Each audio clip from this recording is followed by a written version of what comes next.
নমস্কার। আজ সকালের স্কুলের ছেলের টিফিন রেসিপি আমি শেয়ার করছি আপনাদের সাথে। আজ টিফিনে দিচ্ছি চিড়ের পোলাও। আমি এখানে কয়েকটা কাজু বাদাম নিয়েছি আর গাজর, বিনস, আলু ছোট ছোট করে কেটে নিয়েছি এইভাবে। গোটা সাদা জিরে অল্প 4টে থেকে 5টে কারি পাতা নিয়েছি। এখানে কয়েকটা কিশমিশ ভিজিয়ে রেখেছি। আমি এখানে লাল চিড়েটা নিয়েছি।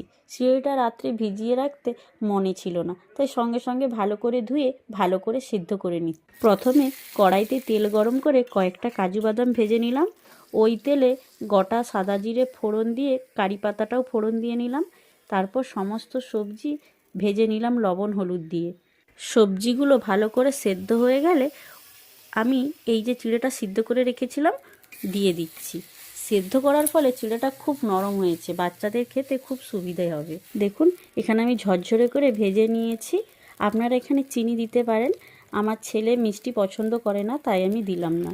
সাথে 2টো বিস্কুট আর একটু চিপস দিয়েছি।